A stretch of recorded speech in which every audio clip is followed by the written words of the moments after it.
Para entender un poquito del electrocardiograma en pediatría tenemos que saber que existen varias anomalías en el sistema de conducción.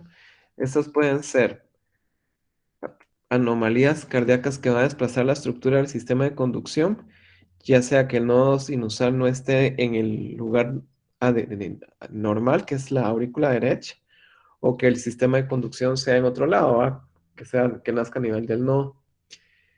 Esto hace más susceptible que niños con cardiopatías congénitas tengan alteraciones en el ritmo de la conducción, lo que se va incrementando con los años, porque los niños van creciendo, ¿verdad? Y también, recuérdense que también hay cambios anatómicos posterior a las reparaciones.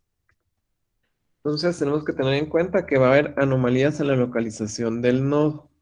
Sí, el nodo, pues saben ustedes bien que se encuentra cercano a la desembocadura de la vena cava superior, ¿verdad? Y que, ¿cómo se llama? Y que en la aurícula derecha, ¿verdad?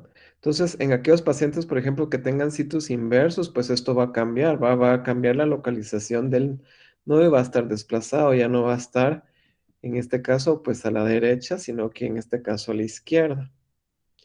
Entonces, veamos este electrocardiograma. Entonces, es un electro en un paciente. Que lo primero que nos tenemos que poner a pensar es si el electro está bien tomado. Lo primero que tenemos que ver es si el electro está bien tomado. ¿Se escucha bien, jóvenes? Oigo como un No, eco. ¿Se oye bien? sí, sí, se escucha bien, doctor. Entonces, lo primero que tenemos que tener siempre como un trazo es primero ver si está bien tomado, ¿verdad? Ver la velocidad a la que está el papel, si está a 50, si está a 25. Y ver si está bien registrado, si está D1 positivo en P positiva en D1, D2 y negativa en ABR. Pero, por ejemplo, asumamos que ya revisaron que está bien tomado y de repente encuentran esto, que tenemos P negativa en D1 y positiva en ABR y ya revisaron que su electro está bien tomado, pues puede ser que lo que tengan es un situs inversus, que el nodo sinusal pues ya no está situado en la aurícula derecha, sino que está situado en la aurícula izquierda. Entonces, primero, obviamente, primero tenemos que verificar que esté bien tomado. Y si no, y si encuentran esto, pues de uno dice, bueno, lo que pasa es de que está así porque tiene un situs inversus, que es el ejemplo de acá, ¿sí? Entonces son pequeñas cosas que hay que tener en cuenta. Y si hay anomalías en la localización del nodo, pues también vamos a tener cambios en la localización del marcapasos, sobre todo en los isomerismos, ¿verdad? Si es un isomerismo de morfología derecha, como las dos aurículas son derechas, pues van a tener dos nodos sinusales. En cambio, si es isomerismo izquierdo, como son dos aurículas izquierdas, pues no va a tener nodo sinusal y el que va a conducir va a seguir el que sigue, que es la aurícula, ¿sí? Recuerden de que el corazón pues tiene su sistema de conducción y el primero que conduce es nodo sinusal, luego va a aurículas, luego nodo atrioventricular, haz de His, por su rama derecha e izquierda, ventrículos y luego Purkinje. Entonces, si no hay nodo, el que le tocaría conducir después sería aurícula. Entonces, veamos este ejemplo. Aquí llama la atención que vemos que aquí hay una P positiva, aquí hay una P negativa, ¿sí? Aquí casi no se ve. Entonces, si se dan cuenta, hay dos marcapasos en este electro. Hay un cambio de onda P en paciente porque como tiene isomerismo derecho, tiene dos nodos auriculares, o sea, dan dos nodos sinusales y el que es dominante es el que más se va a generar, pero en ocasiones va a ganar el otro y por eso podemos tener estos electrocardiogramas en algunos niños con isomerismo, ¿sí? Entonces, ¿se dan cuenta? Y para eso sirve tomar el eje de la P, ¿verdad? A ver cómo está nuestra P, si está positiva, si está negativa, igual aquí, y sacar el eje para ver, en el caso de este, el eje está a 60 y en el caso del eje está a 105 porque está izquierdo, ¿verdad? Y superior. Entonces, en este ejemplo es un paciente con isomerismo derecho y por eso tiene varias P, pero porque tiene doble nodo, ahora tiene dos marcapasos, ¿sí? Luego tenemos que ponernos a pensar si hay anomalías en la conducción en el nodo atrioventricular. ¿Verdad? Recuérdense que el nodo atrioventricular está situado en lo que se llama el triángulo de Koch, que es cabal aquí, en esta posición, en donde está la cresta terminal y cercano a la válvula tricúspide y en el septum.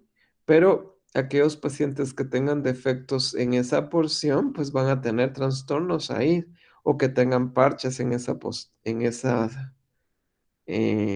localización, ¿verdad? Entonces, es muy importante cuando vemos las C y Bs, saber también la localización, porque vean, por ahí pasa el nodo, ¿sí?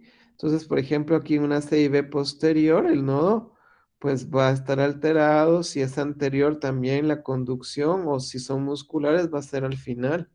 Entonces va a haber cambios en el electro por el efecto donde esté el defecto. Y, y también vamos a ver cambios por efectos hemodinámicos de cada cardiopatía.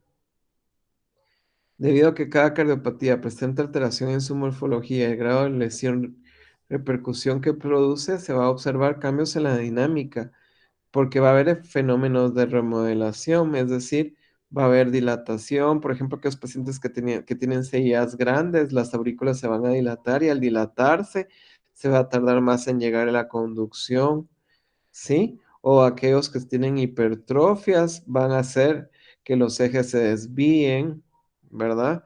Y tenemos que tener en cuenta que va a haber cambios debido a sobrecarga de presión, cambios debido a sobrecarga de volumen o bien a ambos, ¿ya?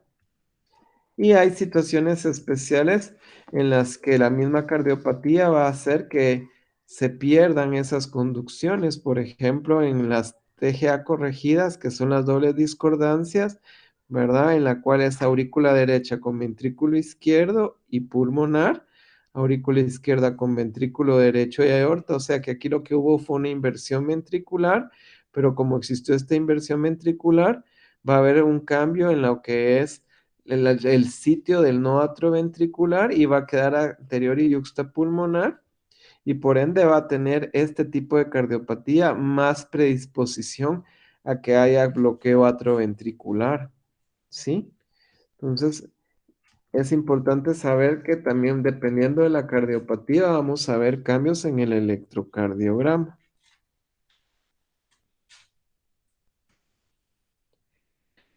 No así los ventrículos únicos, ¿verdad? Ya sea aquí, por ejemplo, en una atresia tricuspidia, que está el nodo, pero ya no continúa la conducción porque ya no está la tricúspide, ¿verdad? O hacen otras fibras, ¿verdad? Por ejemplo, en esta doble entrada al ventrículo izquierdo, en que va a haber cambios en el nodo porque ahí están los defectos y porque o bien falta parte de la válvula o porque hay una doble entrada o una C y B. Entonces todo esto va a hacer que cambie la situación del sistema de conducción y esto nos va a servir para saber con base a cada cardiopatía el eje y la dominancia.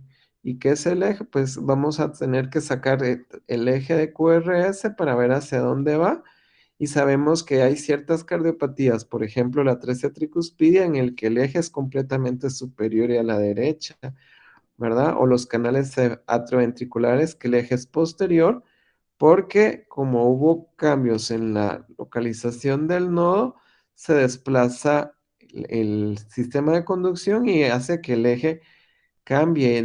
Y esos datos nos pueden servir para determinar a través con el electro qué cardiopatía puede ser la que tenga nuestro paciente. ¿Sí? Ah, es que no lo abrí con la presentación, tan pilas.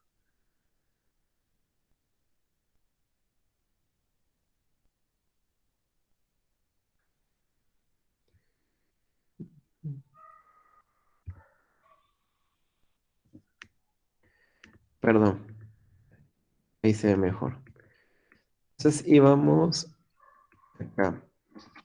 Entonces, por ejemplo, en una comunicación interauricular, pues lo más frecuente es que si es pequeña el electro sea normal, pero si es una comunicación interauricular grande y el efecto es amplio, va a haber dilatación de cavidades y eso va a favorecer a que hayan crecimientos auriculares. Y entre más grande sea la cardiopatía, más probabilidad de que hayan arritmias, ¿verdad? Y por ende, si la aurícula está grande, tiene más chance a macroentradas, como en una fibrilación auricular o un flóter, ¿sí? Y con base a los crecimientos de cada una aurícula, vamos a ver cambios en la onda P con alteraciones en el voltaje. Si la que está más crecida es la aurícula derecha, pues vamos a ver más crecimiento de la onda P con ondas P pulmonares, o si es la izquierda con P mitrales, ¿sí? Y si las aurículas son más dilatadas o el defecto es muy amplio, pues el tejido de conducción va a tener que rodear ese defecto y entonces va a hacer que nuestro sistema se enlentece para llegar aquí al nodo y vamos a tener los bloqueos de ramas o bien bloqueos atrioventriculares de primer grado, porque hay cambios en la remodelación.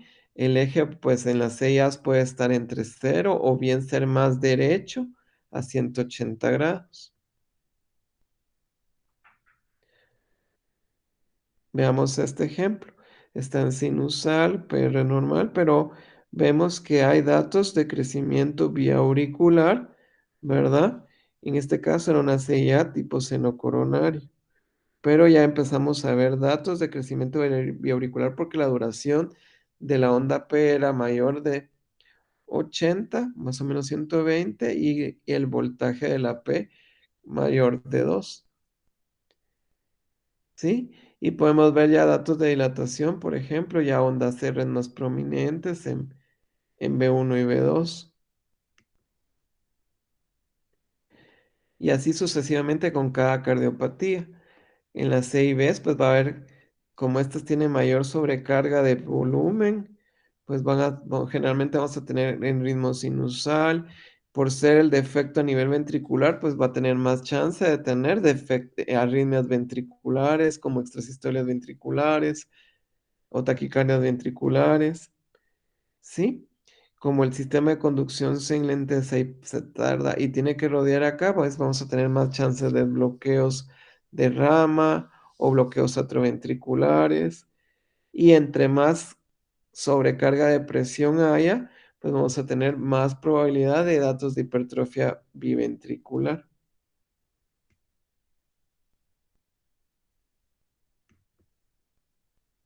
Asimismo con el ductus. En el ductus, ¿qué va a pasar? Pues como hay más hiperflujo, viene el flujo hacia la aorta y regrese hacia la pulmonar y eso va a generar más flujo hacia la pulmonar y más retornos a la aurícula izquierda, va a favorecer a mayor crecimiento de la aurícula izquierda con dilatación del ventrículo izquierdo y pues lo que vamos a encontrar vamos a ser ritmos normales o bien con alteraciones como fibrilación atrial, si cuando sea mayor, y datos de crecimiento auricular izquierdo, porque como aquí va a estar la sobrecarga, vamos a tener en ese caso pes melladas. El PR puede prolongarse, el QRS puede ser normal porque el problema es aquí, no es a nivel del septo. Y datos de dilatación o hipertrofia ventricular dependiendo del tamaño del defecto. En los canales atrioventriculares, pues lo que vamos a encontrar más que todo es el eje completamente desviado, que era lo que les decía, ¿verdad? Con datos de hemibloqueo de fascículo anterior y crecimiento vía auricular y biventricular porque el defecto está acá. En la anomalía de Epstein, que es un gran crecimiento de la aurícula derecha, entonces vamos a tener unas aurículas enormes, con complejos QRS pequeñitos, porque apenas si llega la conducción, y entre más grande tenga la aurícula, tengo más chance de tener arritmias, sobre todo macroentradas, ¿verdad? O tener también arritmias atriales. Y de hecho, de las cardiopatías que más arritmias tienen es el Wolf, porque pueden tener vías ocultas, un 25% se asocia a Wolf, ¿sí? Y el eje del QRS puede estar normal o desviado a la izquierda porque casi no va a tener más el ventrículo derecho, va a ser del ventrículo izquierdo, entonces va a jalar hacia el lado izquierdo. Este es un electroclásico de la anomalía de Epstein, donde vemos aquí una onda P amplia, ¿verdad? Por crecimiento auricular derecho. QRS son de bajo voltaje porque casi no hay conducción a nivel de las de His. Y pues, si se dan cuenta hay datos de bloqueo de rama y el eje QRS positivo de 1 y ABF está hacia la izquierda. Cuando tenemos obstrucciones valvulares, ¿verdad? Entonces ahí lo que vamos a tener es crecimiento de la aurícula y del ventrículo de donde esté la obstrucción. En este caso, cuando hay estenosis pulmonares, pues lo que vamos a tener son datos de crecimiento auricular derecho con hipertrofia ventricular derecha.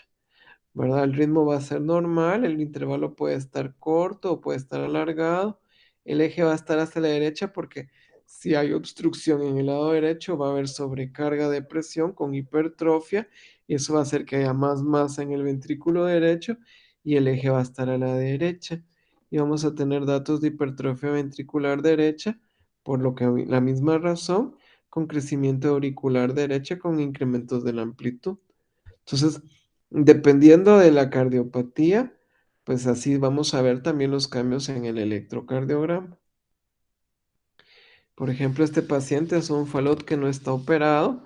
Vemos el ritmo sinusal, P positiva de 1, de 2 y negativa en ABR, QRS estrechos, PR constantes, RR regular.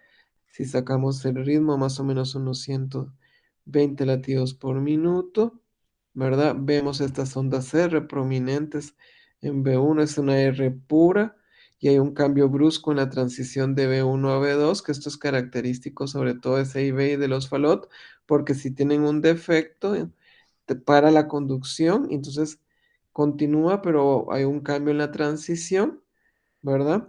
Y el eje va a estar desviado a la derecha. Veamos, D1 está negativo y ABF está positivo, o sea que el eje está hacia la derecha.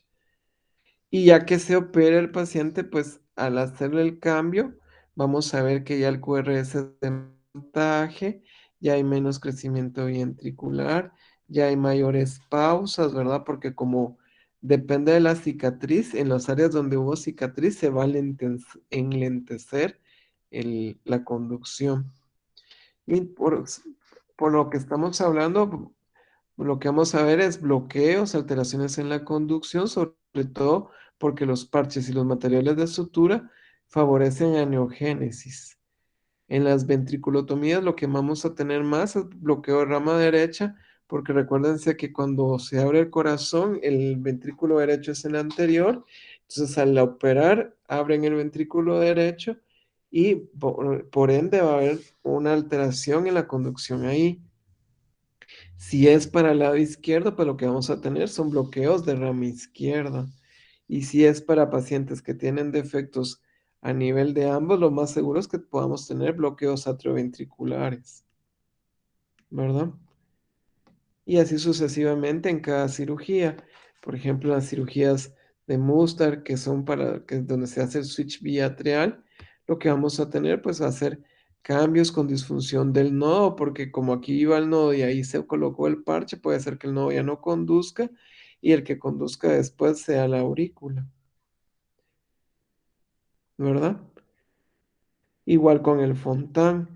En el Fontán, pues lo que vamos a tener más chance es de macroentradas con flotter y todo. Entonces, lo que les quiero dar a entender con todo esto es, aquí hay un flotter, ¿ve? Que tenemos que individualizar cada paciente y si el paciente tiene una cardiopatía, en el electro lo que tenemos que buscar son los cambios que da esa cardiopatía. O si ustedes ven un electro y solo viendo que la P es diferente, que tiene datos de crecimiento auricular, ya sea derecho o izquierdo, crecimiento ventricular, o el eje de QRS es diferente, o está en arritmia, pues tener en cuenta si es posoperado o no, y, o tener datos para decir, ah, bueno, si este eje está positivo, lo más, está, o sea, está posterior, por ejemplo, es un canal, ¿verdad? Y saber que los pacientes con arritmia, si bien los pacientes posoperados a la larga, no es decirles, ah, ya se operó, ya no le va a pasar nada, no. Esos pacientes tienen alta probabilidad de por todas las cirugías, cateterismos y todo lo que requirieron, hagan arritmias, como este es un ejemplo de un paciente con elevación cabopulmonar que está haciendo un flotter. Y aquí está haciendo una disfunción del nodo, ¿verdad? Porque está P, QRST, y aquí la P va por su lado y el QRS va por su lado, y lo que va a requerir en este caso un marcapasos. Y tener en cuenta las alteraciones metabólicas, ¿verdad? En caso de hipercalemia, pues cuando tenemos potasios normales, pues nuestro QRS va a ser normal. Conforme nuestros niveles de potasio se vayan alterando, va a haber alteraciones en la repolarización, teniendo desde el inicio ondas T acuminadas con base estrecha, y conforme vayan subiendo, cambiando, ¿verdad? Vamos a tener QRS más ensanchados, ondas planas y estrechas, prolongación del intervalo PR, y si ya los niveles son ya mayor de 10, pues ya elevación del ST y llegando a fibrilación ventricular, porque recuérdense que hay canales de sodio y potasio que tienen que ver con la conducción. Entonces es importante también tener en cuenta los trastornos hidroelectrolíticos. En la hipocalemia, pues cuando conforme van cambiando bajando los valores de potasio, pues ya vamos a tener más lentificación en la repolarización, con presencias de onda U, con cambios en el QRS que se va ensanchando, con ondas T planas, con depresión del PR, con ondas U gigantes, ¿sí? Con prolongación del QT y del PR, y por ende chance de torsada de Pons, que es la taquicardia ventricular helicoidal. Asimismo, en hipercalcemia lo que vamos a hacer, van a ser QT cortos, ¿verdad? A diferencia de la hipocalcemia que vamos a tener QT prolongados. Entonces, y va a depender de los grados de niveles de calcio, ¿sí? Entonces, es importante tener en cuenta, no solo, tiene calcio bajo, pero tal vez ya tiene cambios en el electrocardiograma, ¿verdad? Y eso puede favorecer sobre todo intensivo a que les hagan una arritmia. Y así es importante también tener en cuenta aquellos pacientes que están tomando algún medicamento, sobre todo algún antiarrítmico, o están tomando fenitoína, o se intoxicaron con organofosforados, ¿verdad? Que les pongan intoxicación digitálica, que al principio solo va a haber entre mayores niveles de digoxina tóxicos, mayores cambios. Si los niveles son muy bajos, va a haber depresión del ST, pero si los valores ya son mayores de 2, va a haber inversiones de la onda T, o de 2,5, acortamiento del QTR.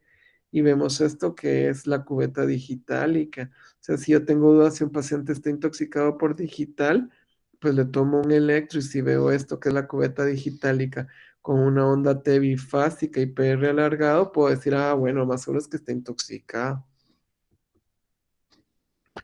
Bueno, entonces, ya terminando con esto, vamos a pasar a esto.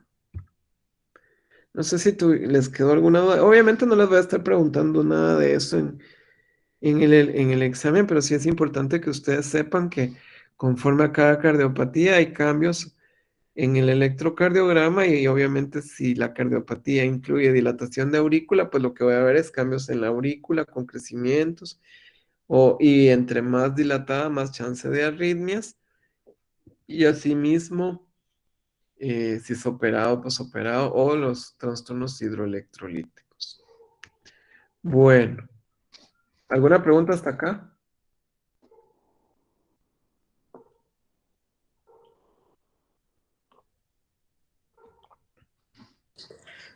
Yo, doctor, disculpe, le saluda Ángel. Solo con una Ah, pregunta, digamos, en los casos de posoperados, ¿se deja como algún bloqueador profiláctico o solo si presentarán arritmias? no, cuando sale un paciente de cirugía, lo primero que ves es a qué ritmo sale. Y también las presiones que maneja cada una de las aurículas, de las cavidades. Eh, si el paciente, todos los pacientes que salen de cirugía salen con un marcapasos, ¿verdad? Si hubo atrotomía o ventriculotomía. Y recuérdate que al final, como fue un insulto quirúrgico, puede salir inflamado el tejido de conducción. Entonces, vemos primero a qué ritmo sale y si sale a sinusal, pues no les hacemos nada, ¿va?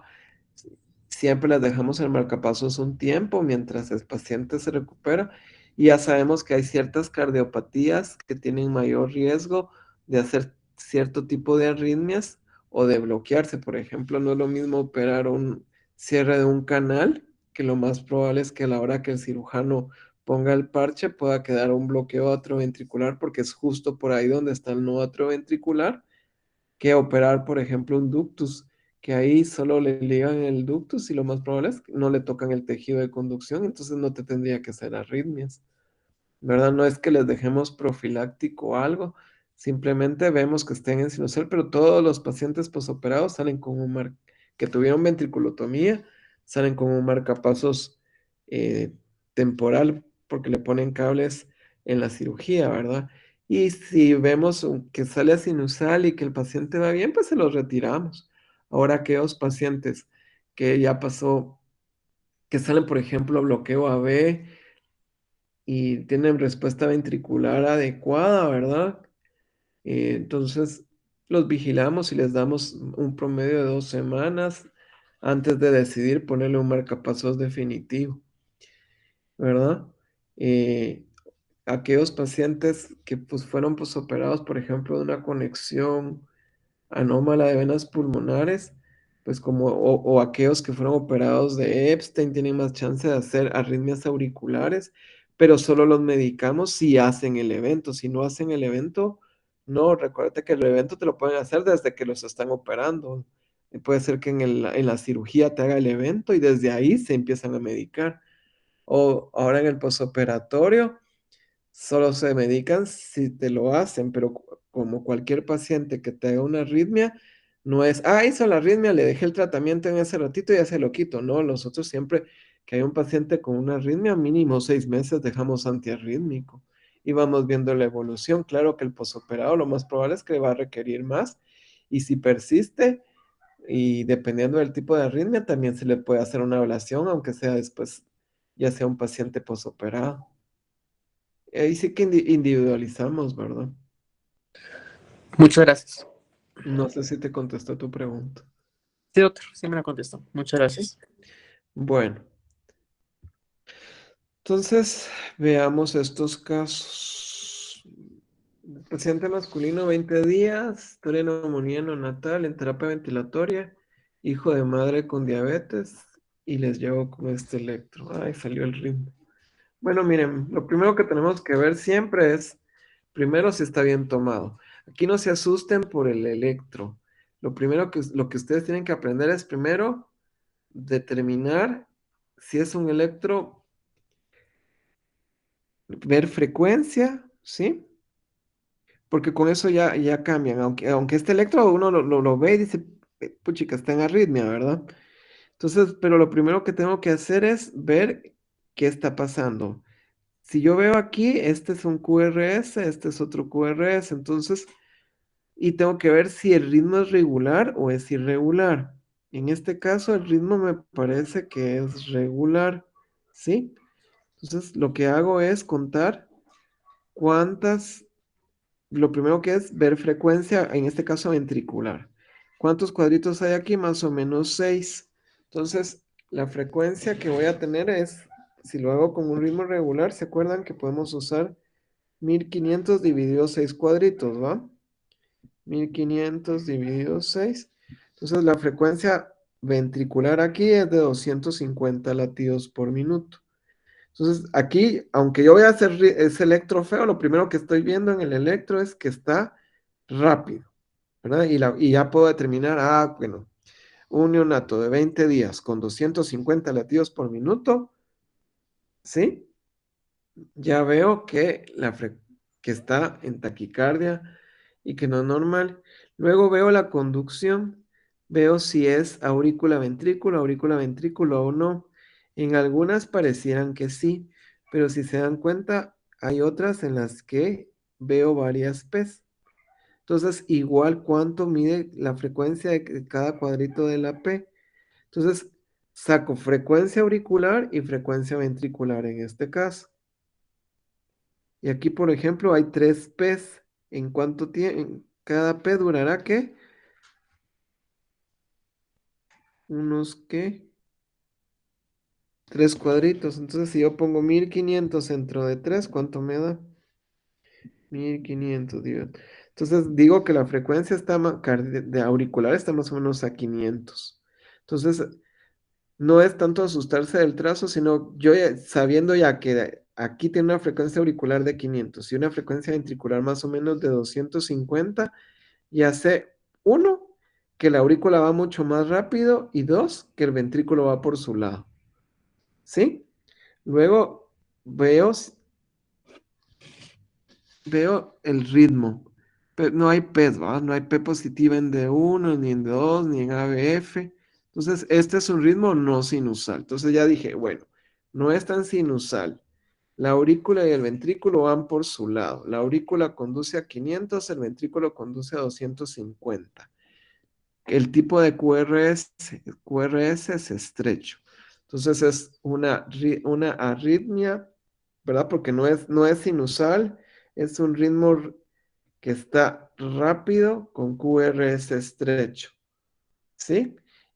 Ya me voy a mi pulse y digo, bueno, tiene pulsos, no tiene pulsos, va, tiene pulsos. Entonces, aquí ya me voy al manejo de la arritmia de taquicardia con QRS estrecho. Va. Luego ya me pongo a ver los detalles de este estudio. Entonces veo que hay estas micro-P's y que parecen ondas de sierra. ¿Sí? Entonces digo, bueno, entonces es un ritmo no sinusal, me parece que viene de un flutter porque va a ser una macroentrada, porque hay P's en formas de sierra con una conducción aurículo-ventricular variable, porque a veces veo que aquí solo hay una P y a veces veo que aquí hay tres, aquí hay una, aquí hay dos, entonces la conducción es variable.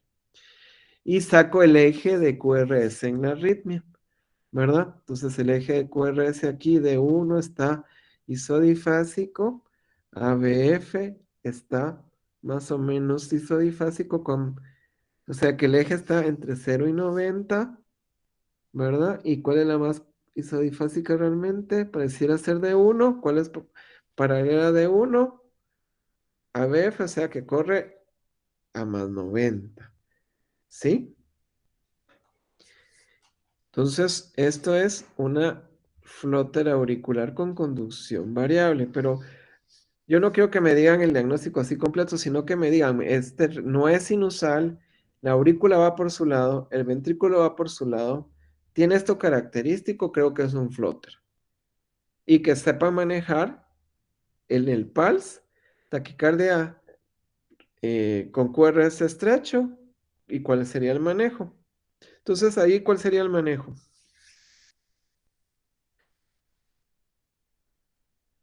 Si le ponen adenosina, que sería la opción, ¿verdad? Ya detectaron que es un flutter, pues lo único que van a lograr es bloquear el nodo y que el QR se quede más separado y va a ir más ondas, más dientecitos de sierra, que le serviría para diagnosticar de mejor manera su flutter, pero aquí lo que habría que hacer es cardiovertir, ¿verdad? Que era lo que habíamos platicado, y después dejarle tratamiento con un antiarrítmico, sotalol, por ejemplo, o un betabloqueador. Entonces, les puse ese primero porque uno a la primera cuando ve este trazo se asusta, ¿verdad? Pero lo que primero que debe ver uno es qué ritmo está manejando. Veamos este. Masculino 2 meses, tiene una atresia pulmonar con septum íntegro y tiene este electro. Entonces, ok, ya sé que es un bebé cardiópata. Entonces, los cambios en el electrocardiograma que voy a encontrar posiblemente sean por su cardiopatía. ¿Sí? Atresia pulmonar, que sí que va a tener una gran aurícula, ¿verdad? Entonces, veo P positiva en D1 y negativa en ABR. Ok, entonces está en ritmo sinusal. Veo PRs constantes, ¿sí? El QRS es estrecho. Veo el eje de P positivo en D1 y aquí está entre 0 y 90. Veo el eje de QRS. P corre para de 0 y 90 a más 0, perdón, y ABF corre positivo, o sea que corre más 90. ¿Cuál es la más isodifásica? Pareciera ser De uno. de 1. Sí, ¿De pareciera. dos? Pero de 2 tiene más onda R que ese. Mira, en cambio esta sí es más chiquita, ¿verdad? La más isodifásica sería de 1. Entonces estaría más o menos a 90 grados también. Luego veo el constante, el QT es constante. Ya me voy a ver acá si hay datos de crecimiento, ¿verdad? Veo ondas R prominentes, que es de crecimiento ventricular, y me llama la atención esto, ¿sí? Les llama la atención que hay un supradesnivel del ST, ¿sí? El punto J, eso creo que no se los mencioné, es donde termina el QRS. Entonces, aquí está el punto J y tendría que llegar hasta la línea isodifásica. Entonces, si aquí llega la línea isodifásica, desde aquí está el ST. Entonces, hay un supradesnivel del ST. Entonces, aquí lo que tiene este paciente es ritmo sinusal en taquicardia sinusal con supradesnivel del ST. Entonces, lo que tiene es un infarto, porque los niños con atresia pulmonar con septum íntegro se pueden infartar por sus sinusoides. Y vemos qué cámaras son, donde mejor se ve es en las derechas, entonces es anteroseptal.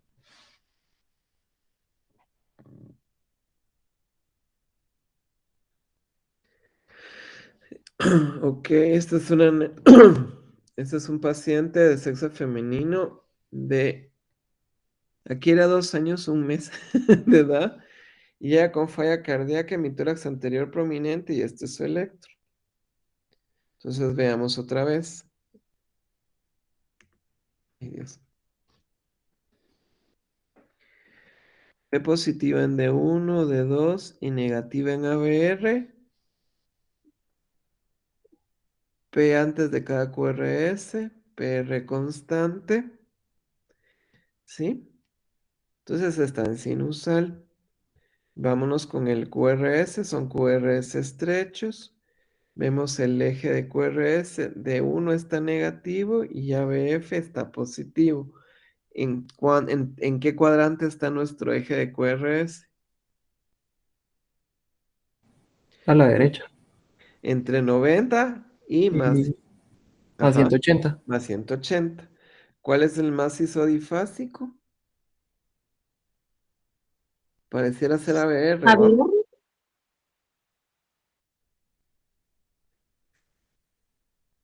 Aquí cuesta ver ABL, más parece ser ABR, mira. Entonces, ¿a cuánto corre? Más o menos a más 120, ¿sí? Y luego ya empiezo a ver peculiaridades Veo que el PR es constante, que no hay dotas de bloqueo, ¿sí? Pero me llama la atención, ¿sí? Que empiezo a ver que también hay infradesniveles, con estas ondas S profundas, ¿sí? Hay presencia de ondas Q en B1, que se acuerdan que dijimos que eso nunca era normal. Y aquí hay patrón QS, casi no hay R, patrón. Entonces, esto es muy característico de los pacientes que tienen malformaciones coronarias. este caso un Alcapa. Bueno, paciente sexo femenino, 11 años, con diagnóstico de cierre de ductus por dispositivo. Tenía un síndrome QT largo, por lo que le pusieron un marcapasos y tenía miocardiopatía no compactada, está bien. Pero ¿qué les puse qué es que le llama la atención de este trazo? ¿Están sin usar, sí o no?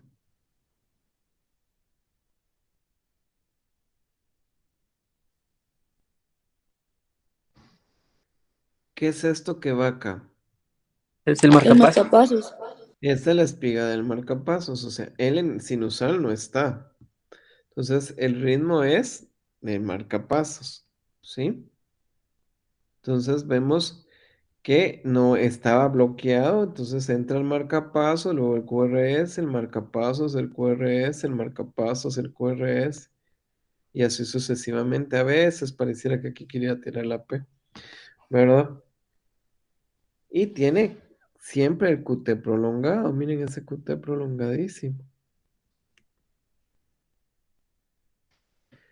8 meses de vida con taquicardia, corazón estructuralmente sano.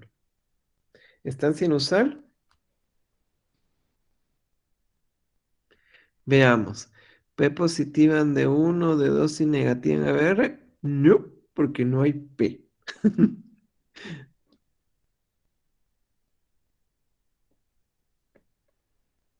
¿Ven P's ustedes por ahí? No, Entonces es un ritmo no sinusal. Luego que veo es QRS estrecho. Entonces digo, bueno, este es un electro no sinusal con QRS estrecho y la frecuencia por lo menos ventricular tiene ¿cuántos cuadritos? Aquí habrían 5, 6, 7. 1500 dividido 7. 214. 1500 dividido 7. Ajá. Entonces está a 214 latidos por minuto. Entonces, para 8 meses de vida, ¿es esa la frecuencia esperable? No, No. Entonces tengo una taquicardia con QRS estrecho en un niño de 8 meses. El ritmo es regular. Obviamente ahí ya me voy si está estable o no está estable, tiene pulso o no estoy pulso. Y dependiendo de eso, veo hacia dónde agarro mi pulse, ¿verdad? Y trato de ver qué tipo de ritmo es. Ya vi que es una taquicardia supraventricular con QRS estrecho. Y ahora si yo quiero ser más detallado, busco si hay alguna P por ahí perdida. Veamos.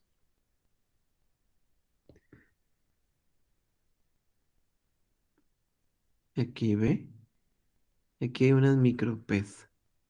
¿Sí?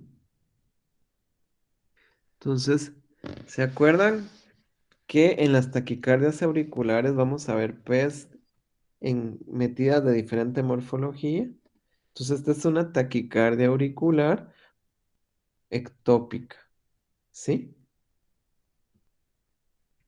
Lo que requirió fue una ablación. Bueno, este paciente, 17 años, llegó a la urgencia con diaforesis, pulsos presentes y le hacen su electro. ¿Qué diagnóstico tiene este niño? Veamos, está en sinusal, tiene P positiva en D1, D2 y negativa en ABR. No, no tiene, no es sinusal.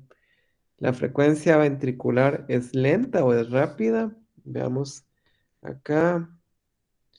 Aquí tiene cuántos cuadritos, unos 10, pero aquí tienes unos 5. Entonces es un trazo en que la frecuencia no es regular, ¿verdad? Es un ritmo irregular. Entonces, cuando son ritmos irregulares, podemos hacer lo siguiente, contar cuántos de estos latidos hay en 6 segundos, ¿se acuerdan? Y con base a eso, determinar la frecuencia, ¿sí? Entonces, aquí tenemos, ¿cuántos serían 6 segundos? Aquí serían, a ver si nos da chance a ver aquí. 1, 2, 3, 4, 5. Aquí hay un minuto. Tenemos por minuto, tenemos aquí 1, 2, 3. En, en un minuto, que son 5 cuadritos, tenemos 3. Entonces hay 3 en 60. Entonces, si hay 3 en 60, 180. Entonces, una latido es 180, ¿verdad? Para tener una noción así rápida, ¿va? ¿El QRS es estrecho o es ancho? Ancho. Entonces, es una taquicardia, 17 años, 180, como que va muy rápido, no es sinusal, con QRS ancho, entonces, pero tiene pulsos, ¿sí? Bueno, entonces, ¿qué tipo de arritmia podría ser? Por definición, taquicardia ventricular con pulsos. Tratamiento, pues puede ser adenosina o cardioversión. Y vemos que aquí está la mini P y está por su lado y está disociada, ¿verdad? Si medimos cuánto mide de aquí para acá en voltaje, mide más de 100 milisegundos. Entonces es una taquicardia ventricular, ¿verdad? Y hay latidos de fusión y eso de fusión. Y por aquí voy a ver si hay capturas, no parece. Entonces es una taquicardia ventricular y todos los latidos son de la misma morfología, o sea que es monomórfica con QRS amplio, ¿verdad? Y siempre tenemos que sacar también el eje de QRS durante la taquicardia. De 1 positivo a BF positivo está entre 0 y 90. ¿Cuál es el macizo difásico? Pareciera ser de 2, o sea que está más o menos a más 60 grados. Ok. Entonces, me doy a entender, no es tanto asustarse en el trazo, con que ustedes aprendan, no es sinusal, es QRS estrecho, es QRS ancho, está taquicárdico, la conducción de la aurícula y el ventrículo va de esta forma. Y ya ponerse a pensar, obviamente, si es cardiópata, no es cardiópata, si tiene historia, no tiene historia, y si tiene pulsos, y mentalizarse hacia dónde va su pulso. Veamos este. 3 años, TGA corregida más CIV, o sea, ya es cardiópata con presión del arco, y llegó en bradicardia por esto. Entonces veamos, ¿es sinusal o no es sinusal?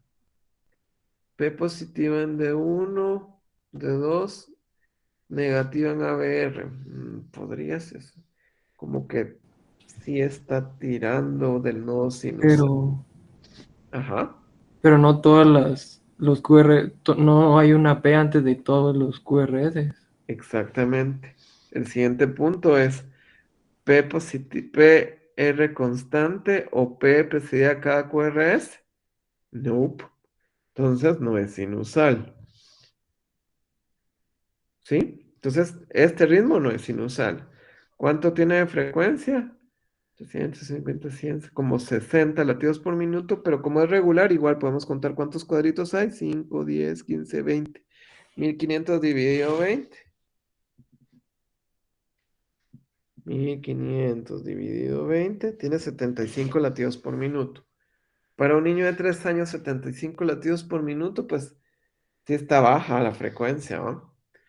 Luego veo que hay algunas P que van por su lado y con el QRS va por su lado. Entonces tengo que tomar, ya tomé la frecuencia ventricular, pero no he tomado la frecuencia auricular. Entonces veo que de aquí para acá, estas, aquí en el dedo largo, aquí está la P, aquí está la P, aquí está la P, aquí debe estar metida la P, aquí está la P. Entonces, ¿cuánto tiene de frecuencia ventricular? Tendremos aquí la P, aquí 5, 10, 15, casi 25, ¿a unos qué? 23. Entonces, 1500 dividido 23. La frecuencia auricular es de 65 latidos por minuto. Vimos que la ventricular era de 70 y qué, 2, ¿va? Y la auricular es de 65, o sea, no hay concordancia auriculoventricular. Y vemos que hay ondas P's, que la P va por su lado y que el QRS va por su lado. Entonces es un bloqueo AB de tercer grado. ¿Sí? Y vemos el eje de QRS, T negativa, perdón, QRS negativo en D1 con en positiva en ABF, entonces está entre más 90 y 180.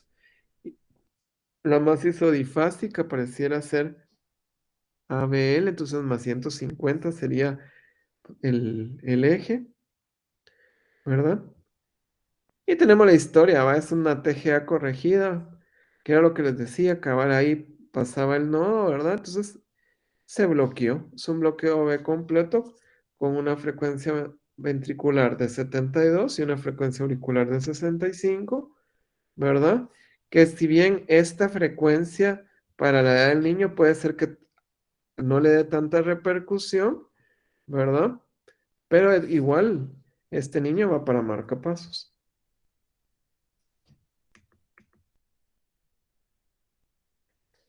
No sé si vamos bien hasta ahí, jóvenes, o los perdí.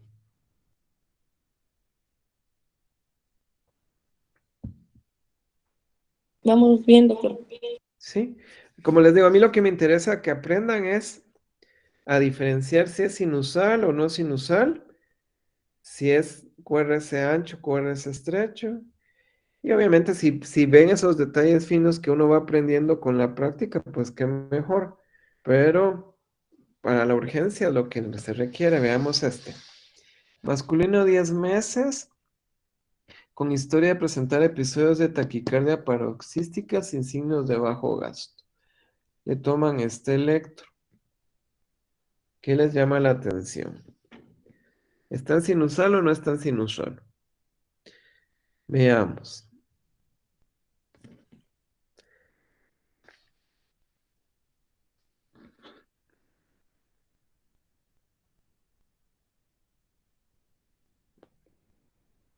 ¿Alguien quiere probar?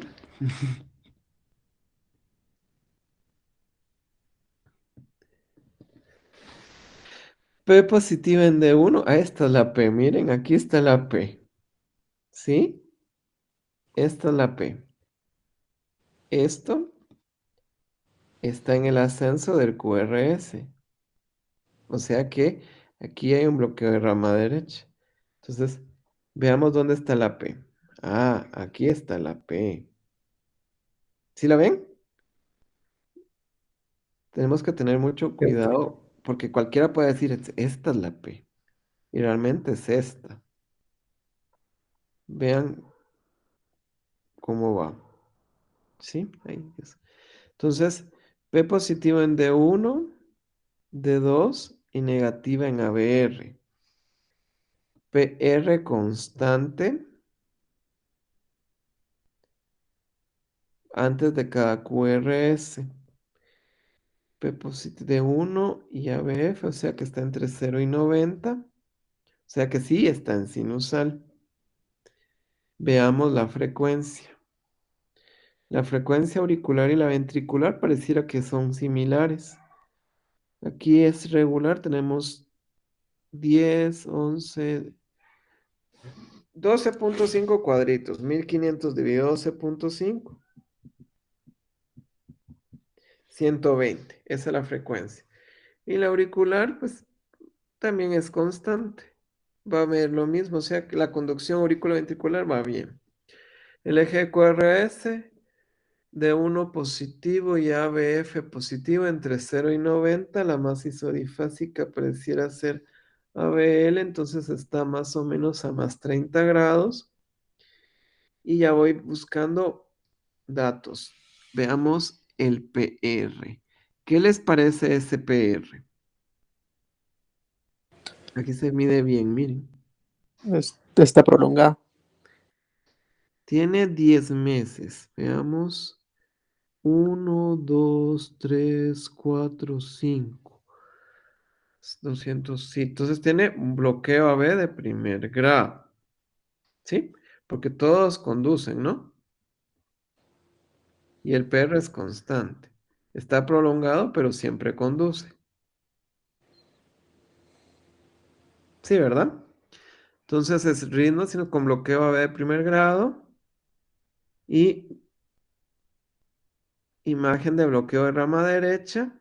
Aquí pareciera que hay una onda delta, pero es por la imagen de bloqueo de rama derecha. Pero también hay datos de, vean dónde termina, aquí termina el punto J porque aquí termina la isodifasismo, entonces en la línea isodifásica y aquí está un infradesnivel del QRS. ¿Qué podría tener este paciente? Podría estar intoxicado, podría tener un infarto o podría tener una preexcitación. Pero aunque el trazo se vea feo, está en sinusal. Entonces lo que me interesa aquí es que aprenda, está en sinusal. Aunque el trazo está feo, porque se ve, ¿verdad? Pero está en sinusal. Y tener cuidado de no decir, no, esta es una taquicardia. Y vean y es con QRS ancho.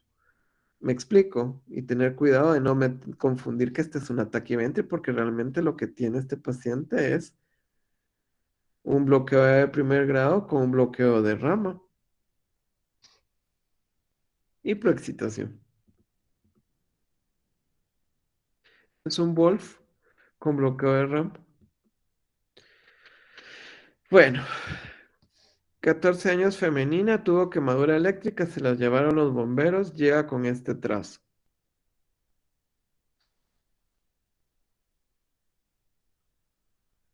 Aquí creo que, que con estos trazos tan característicos no hay mucha duda hacia dónde va el PALS, ¿va?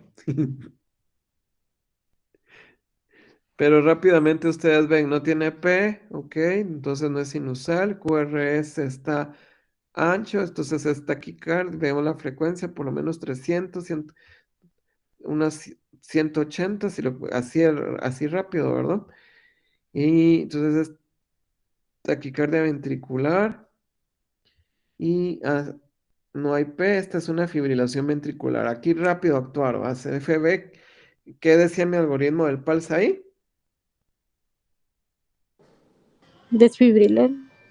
Desfibrilar y mientras viene la desfibrilación, porque mientras señor traiga el desfibrilador, ¿dónde están las paletas? ¿Qué haces?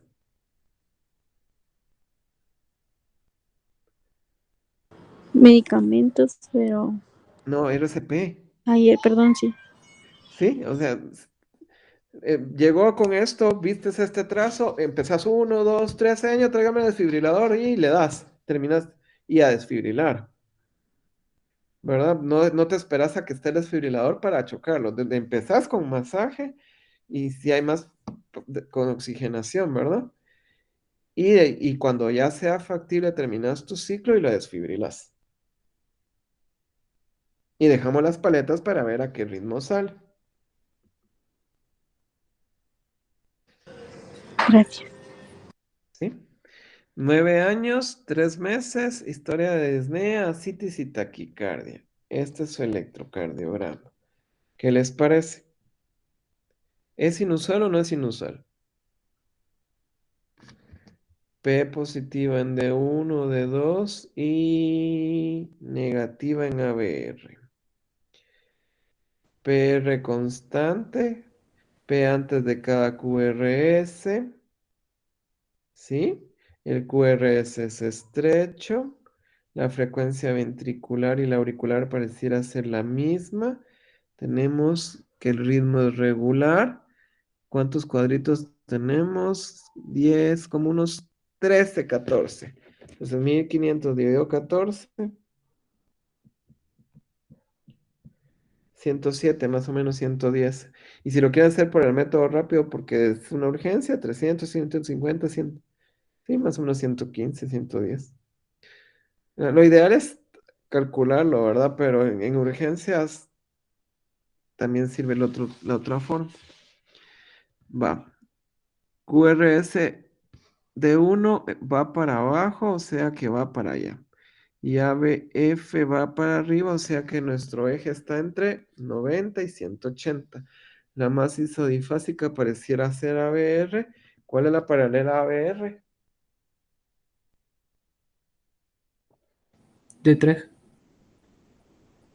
Ok, ¿y cuánto corre de 3 a más? 120. 120. A más 120, muy bien. Entonces, lo que llama la atención es estas aurículas, ¿verdad? ¿Sí? Pareciera que tiene ciertos datos de crecimiento. Pero realmente es, veamos el voltaje, más de 2,5, ¿no va? Entonces, ¿qué es? Es un niño que tiene taquicardia sinusal. ¿No? Estaba infectado. Ah, lo que no le vi fue esto. Tenía cambios de bajo voltaje y de invertidos. Tenía taquicardia sinusal con bajo voltaje y lo que tenía era una pericarditis. Bueno, entonces me voy a quedar aquí para que me pregunten si tienen alguna duda. Si quieren, les busco más casos.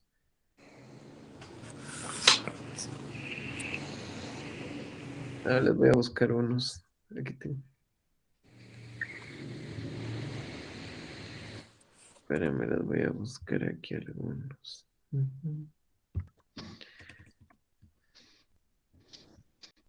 Ya que nos quedó tiempo. Estos son mis pacientitos para que tengan una noción.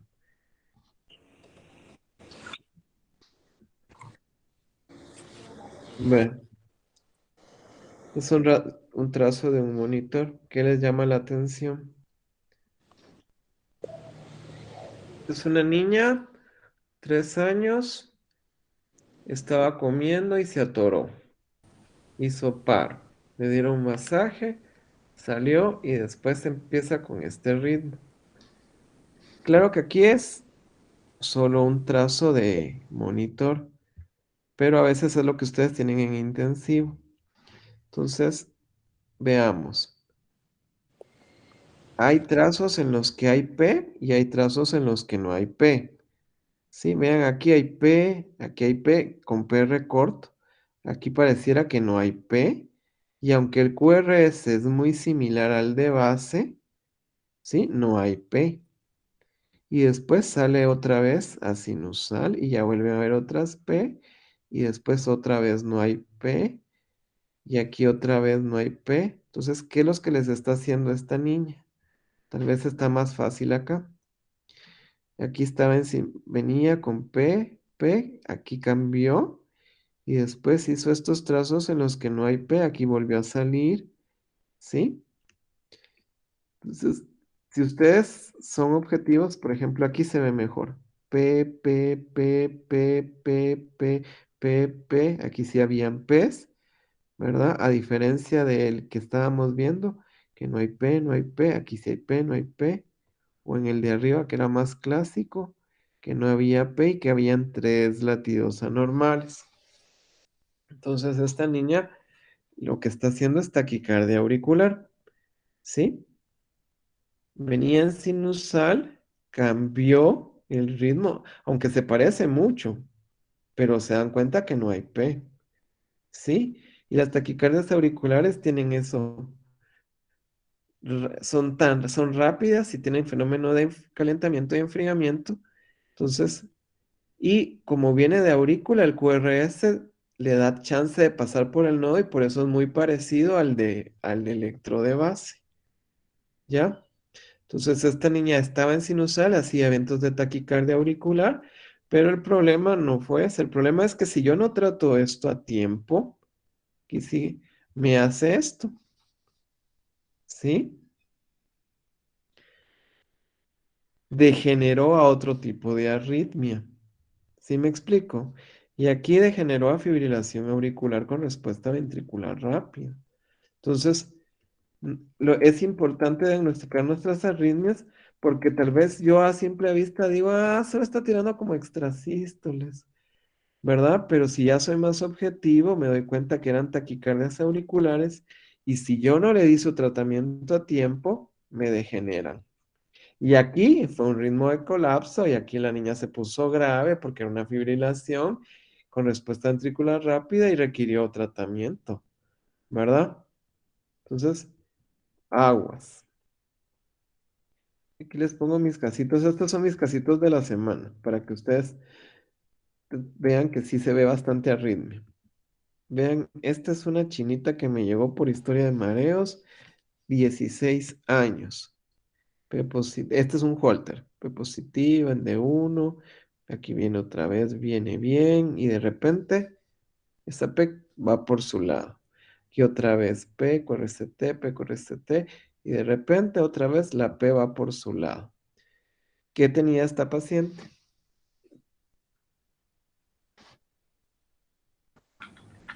Un bloqueo AB de segundo grado. Y que, ajá, muy bien. ¿Y Movitz 1 o Movitz 2? Movis 2. Dos. Movitz 2. ¿Y qué había que hacer entonces con esa paciente? Ponerle marcapasos. Muy bien. Entonces, aunque hubiera estado asintomática, en el bloqueo AB de segundo grado Movitz 2, había que ir a la aldea a colocarse un marcapasos. Entonces, les estoy mostrando mis electros de los que tengo de este mes, para que vean que sí hay bastante. Porque y aquí les voy mandando a la electrofisióloga, mira, te mando este para marcapasos, te mando este para arritmia, y así sucesivamente.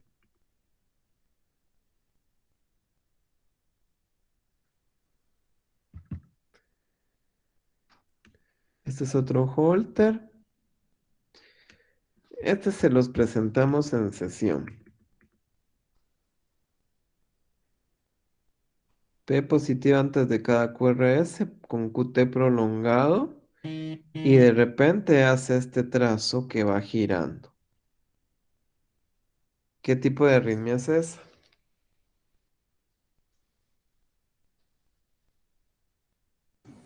Una taquicardia con QRS ancho. Muy bien. Y si sos un poquito más fino en un paciente con QT prolongado y que es una que va girando así, ¿ves?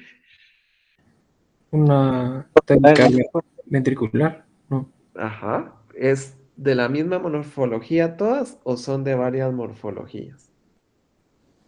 de varias morfologías. Entonces es una taquicardia ventricular polimórfica, Mm, más conocida como Torceres de es un Pontes. torsa de Points. Y si les llega un paciente así a la emergencia, ¿qué es lo que tienen que hacer? Obviamente a ver que no esté en paro, que esté bien, ¿verdad? Pero les hizo eso y está estable. ¿Qué le harían?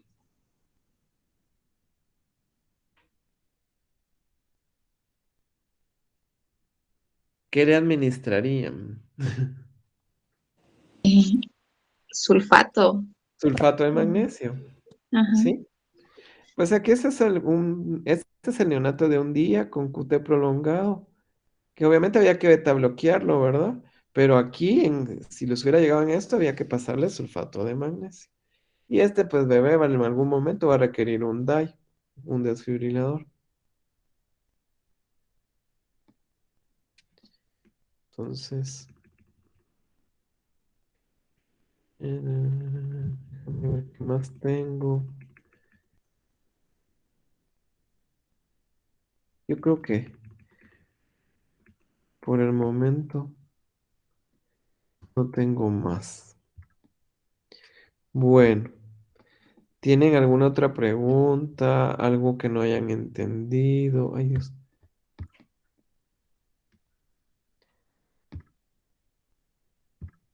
Es que quiero dejar de compartir.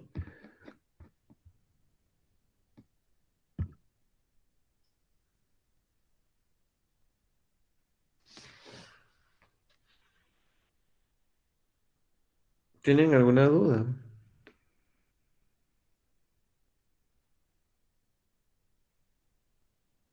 El doctor Montiel me pidió que quiero que les quiera hacer como un mini corto, algo así les dijo. Ah. Sí, doctor. Entonces le voy a mandar unos electros. No se estresen con los electros, ahí lo que importa es definir si es sinusal o no sinusal. QRS ancho, QRS estrecho ver si hay disociación, ¿verdad? Y cómo van a actuar. Porque eso al final es el pan diario de todos los días de ustedes. Ustedes ven mucha emergencia.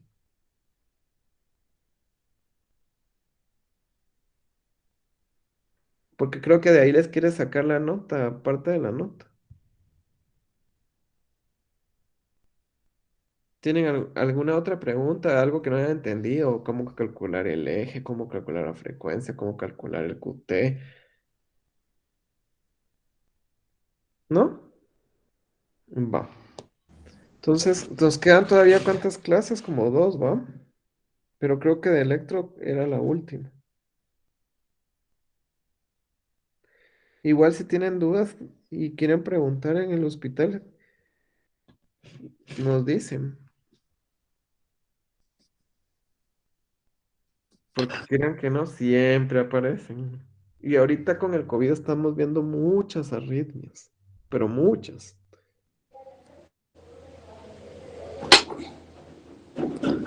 Bueno, Muchas gracias, doctor. que pasen feliz noche. Igualmente, doctor. Feliz noche. Feliz noche.